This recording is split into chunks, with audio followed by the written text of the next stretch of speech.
Good day, ladies and gentlemen, and welcome once again to CasualCraft with me, RedRipz.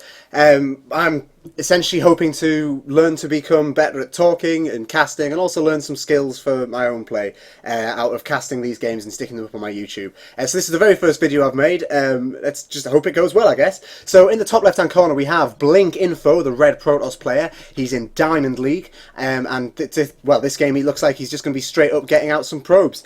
So in the bottom right-hand corner we have Infestor, who is a blue Zerg player, and he is also in Diamond League. So it's a Diamond versus Diamond game, a PvZ. Okay, so at the moment we've got nothing particularly happening, just very standard openings, GLHFs from both player, and just general hello-ness. It looks like they're watching Home Story Cup 7 or something in the background, or at least there's a very minor mention of that.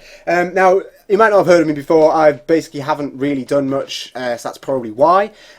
So this is where I'm looking to start from. So, okay, I guess these guys are both French, judging by what they're saying. And we've got the initial scouting probe coming in from BlinkInfo here. This should reveal very little at this stage of the game, unless perhaps if there's some sort of rush coming in. However, obviously as the observer, we can tell that there is absolutely nothing going on from the Zerg player at this stage. He's just droning. They see me droning. Okay, so we're chasing that probe. Meanwhile, the drone from Infestor is heading up to the top end of the map, and it looks like we're going to see a forge first. This could well be a cannon rush then, or some sort of forge fast expand, I guess, is a typical common build from your average sort of Protoss player against Zerg. It was very, very popular in Wings of Liberty. However, I'm interested in the positioning. A fast expand, you tend to stick the forge much, much further forward. So I'll be interested to see where the player goes with this. Meanwhile, we have a pylon coming down at the bottom, which the Zerg player is trying to deal with 4 drones. It looks like we're going to have a cannon rush straight up here, no messing around. However, the Zerg player should clean this up pretty effectively. He's pulled up quite a lot of drones, actually, more than typical, but meanwhile, the BlinkInfo here is continuing his cannon rush. He's actually quite clever. He managed to get a photon cannon out on the pylon there just before the previous pylon died. So it looks like Infestor's going to have a much more difficult time with dealing with this now, especially with additional pylons going down on the high ground, and the fact that he hasn't yet killed off either of the 2 probes. Meanwhile, in the Protoss base, we're not seeing any particular action. Just a quick little drone eating one of the pylons there, and now we've got high ground vision once again from the Protoss player. It looks like this container should be pretty strong. Meanwhile, the reaction from the Zerg player has been essentially to continue as normal, keep droning up. He's got his spawning pool down. He's looking, I'd imagine, because he's getting gas, to go straight into speed, and we're going to get 2 spine crawlers out, which should do a good effort of clearing this up. Certainly holding it from containing him any further. At this stage, it looks like, actually, because of the timing of it all, we're going to see all 3 of these photon cannons taken down quite comfortably. The first one already having fallen, the second one on half health already. I'm a little bit shocked that he's not targeted down the probe in his movements, but we are essentially seeing a completely ineffective contain here from BlinkInfo, as Infestor is actually holding it very well by these 2 spine crawlers. All the cannons are finishing one after another, and it's like sending in your troops one at a time. They are just plain dying, and we're not really going to see anything much damage in the way here from BlinkInfo here, really. Certainly no economy damage beyond the lost mining time. We're getting a queen out, and we've also got the first set of Zerglings that have appeared. And yes, absolutely, we've got the first set of speed going down. However, he does have 3 drones still in the gas, so it looks like we'll be going straight into an early layer of some sort, unless we're getting some tech or something strange. Meanwhile, up at the Protoss base, nothing particularly happening, no second base yet. He's not really taken advantage of the contain in that respect. It would put the Zerg so far behind that the second base, I think, at this stage would probably be really, really effective from the Protoss player. Although the Zerg will spot it relatively instantly. Meanwhile, this contain is looking pretty broken. We do need to push forward slightly with the creep, which is exactly what Infestor is doing. And then we can move the spine crawlers further forward, and that should deal with this on the low ground. He's going to really struggle to... BlinkInfo is going to really struggle to get any high ground vision at this stage, immediately following what's happening here, considering that we've got this really well covered now. We've got a second queen incoming, more overlords continuing to drone up, and we're looking like, yes, we've got a second base down now out of BlinkInfo. You probably could have got this about 100 minerals ago. I think this would have been much more effective if it had been down much earlier. However, Infestor will spot this straight away, so he will know how, or at least be aware of it, and hopefully should be able to react. We have Ling speed is finished, and we've got a set of Zerglings ready to move out the base as soon as this contain falls. This should hopefully be able to put pressure on the expansion of BlinkInfo, but we will see. If he gets some cannons up there, then it will be all but null and void. Meanwhile, the contain has now been broken, the last pylon is about to fall, the last cannon is unpowered, and the Lings finally get to move out. They're going to completely ignore the rest of the contain and move up the map to hopefully take on this second, which has now been cancelled from BlinkInfo. It looks like he's going to sit back inside his own base and try and build up some more tech. So he's getting his Cybernetics core out, his first gateway's down, and he's chrono boosting out a Zealot to help fill in the gap here at the front. We've got our first photon cannon coming down now as well from BlinkInfo in his base, and this should do a relatively good job of holding it.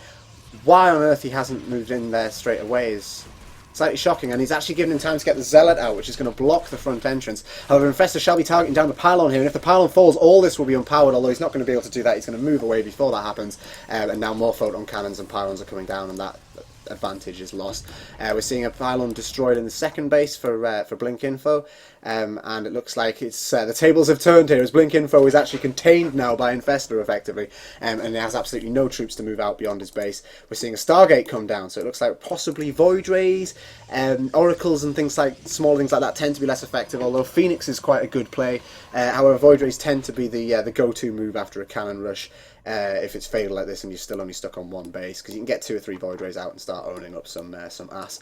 However, in the Zerg base, we've seen a layer come down. We've only got 2 drones in this gas, although I'd imagine since he's built the second one, he's going to be populating those shortly, and we'll be seeing an infestation pit. And that's a Nidus worm, excellent infestation Nidus worm. So off the infestation pit at this stage of the game, with only a second base down and bare minimum resources, I'd imagine he's going to go for some sort of swarm host type maneuver that would give him enough ground to contain the Protoss really efficiently.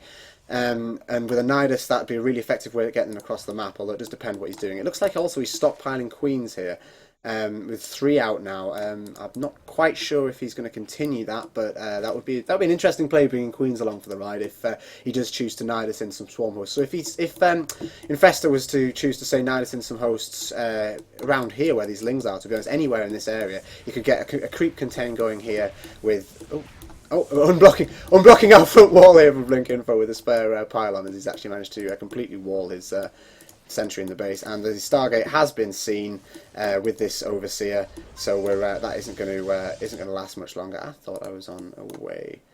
So no, we'll just clear that.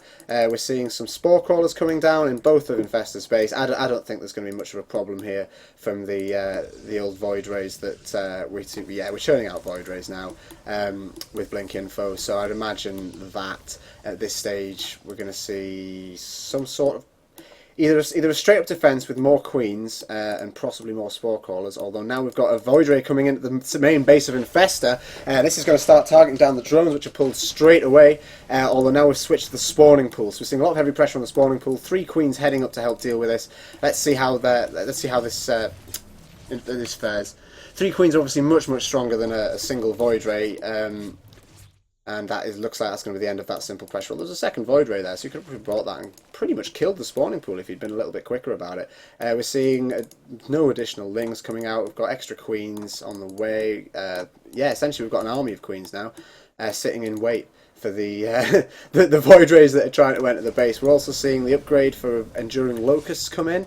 This should basically make the Swarm Host much more effective. So it's exactly as I said, Swarm Hosts en masse. We're going to be going into the Protoss base. Meanwhile, in the Protoss base, we're continuing to build Void Rays. We've got 3 gateways up now and a Robo coming out. Cybernetics core has completely finished gateway tech now, so we're getting the gateways out. We've got a Mothership core coming down, and basically we should be able to continue holding this contain on the main base. However, the second base is entirely undefended, which is very risky at this stage for Infestor, since for BlinkInfo, excuse me, since he's actually not got any defenses whatsoever. And here we are, we're seeing the Nidus network being loaded up, and it's coming out just outside the second base of BlinkInfo. This is going to be very difficult to stop if BlinkInfo can't get enough Void Rays or some sort of ground force out in the meantime. You could do with a wall in, perhaps that would delay things, but it's not looking good on any aspect. We're seeing queens coming out as well as the Ling and Swarm Host. The queens should, exactly as I thought, they're putting down creep tumors, and this will help maintain the creep here and also allow the Swarm Hosts to get their locust much quicker and essentially prolong the amount of life they have and allow them to do a lot more damage. We're seeing this be pushed back barely, if at all, from BlinkInfo now. So frankly, Infestor is pretty much looking to walk through this. There's very, very little in the way of any sort of defence here from BlinkInfo. We've got 2 Void Rays and well, half, not even half health, half hull mothership core, and more than enough queens to transfuse each other for well, till the end of time, really, looking at this and the amount of damage that the Void Rays can output. Other than that, we've got a bunch of sentries that are tickling to death the 3 units that are here. Meanwhile, everything's taking damage. I can't at this stage see how BlinkInfo can really fight out of this. We could see another expansion from Infestor behind this, maybe. Perhaps move the swarm hosts in slightly to, but otherwise it's looking pretty strong here. There's very little he can do. He's just stockpiling more swarm hosts, more spine crawlers. We're seeing things like Robo Bay and a second Robo facility coming down, but there's no way that this is actually going to. I'm not actually sure where that Robo is. Oh, it's there. He's building a second one there. And the game is over. Oh, right, okay. So the BlinkInfo, without a GG, is going to leave the game. And yeah, it looks like a cannon rush was very, very easily held off by Infestor there. And it was swiftly followed up by a really strong retaliation, actually, of Nidus Network into Swarm Hosts with Queen support and obviously Spore Crawlers to help defend against the inevitable Void Rays. It's at the stage now against Protoss where I feel that as a Zerg player, you pretty much got to expect Void Rays every game. I can't actually remember the last time I played against a Protoss who didn't build Void Rays. So this kind of thing is really, really effective, especially with the mass queens. In a whole bunch of queens with transfusers can live forever against some Void Rays. However, once you get to sort of 15-ish Void Rays, it just gets to, well, I say 15. 15 is just what I tend to see in my newbie games. But something like that, you know, a large number of Void Rays, you just get out of control, and no matter how many queens you've got to be so quick with a transfuse that it's almost impossible to save them all. But as it stands, that was a relatively okay game. I don't think I did too bad for my very first cast of an actual just random game that I've downloaded off the internet. But GG, well played, and I will see you all next time.